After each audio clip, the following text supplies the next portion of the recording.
Madayo Davao!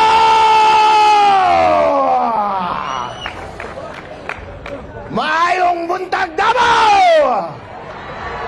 Gusto ko mas malakas. Maayong buntag Davao! Yeah, pare! Magandang araw po sa inyong lahat.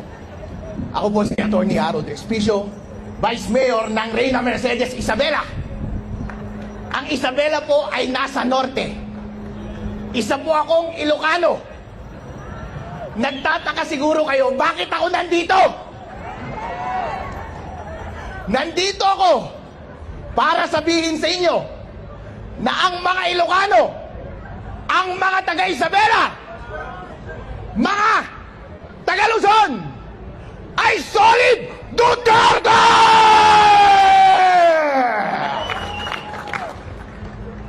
Sinasabi ko po sa inyo, sinasabi ko kay VP Sara, mula sa aming bayan at sa aming isla at sa aming probinsya, mahal po kayo ng mga Ilocano.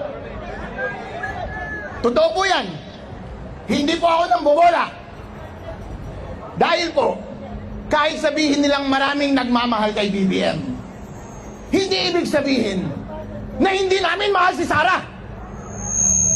Dahil sa totoo lang po, nung tumakbo si VP Sara at si BBM ng sabay noong nakaraang eleksyon, tuwang-tuwa po kami. Bakit po? Dahil ito na po ang pagkakataon na i-redeem ng mga Ilocano ang kanilang masamang nakaraan. Pero BBM, ano ang ginawa mo? Sinayang mo! Instead na i-redeem mo ang pangalan ng iyong pamilya, ang ating lahi, nag-double down ka pa sa pagnanakaw! Instead na suportahan mo ang nagpanalo sa iyo bilang presidente, ipinahuli mo pa ang kanyang ama sa mga dayuhan. Wala kang utang na loob.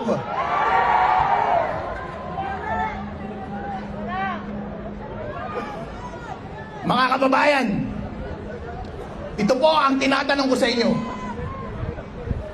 Gusto nyo ba ang umuwi si President Rodrigo Duterte dito sa Davao? BBM, hindi ka nag-iisip.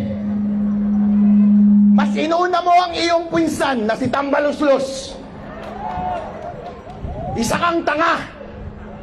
Gusto mo ba na kapag president na si Bibi Sara ay ipakulong ka rin namin? At ang iyong buong pamilya? Mga walang iya kayong mga senador at mga congressman, gusto nyo bang makulong din kayo?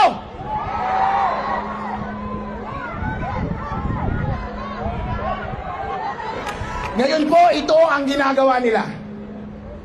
Gusto nilang i-impeach si VP Sara para hindi siya manalo bilang presidente ng Pilipinas. Papayag ba kayo doon? Ayun, gusto kong mas maging malakas ang inyong sagot. Gusto kong iparinig ninyo hanggang sa Malacanang. Papayag ba kayong hindi maging presidente si VP Sara Duterte ng Pilipinas? Maraming salamat po. Alright, once again, thank you very much to Vice Mayor Attorney Harold Espicio. And of course, we are joined once again by different councils joining us in solidarity for our celebration of the 89th Araw ng Davao. Daghan kaayong salamat, and we continue with our celebration. As we welcome back to the streets of San Pedro Square,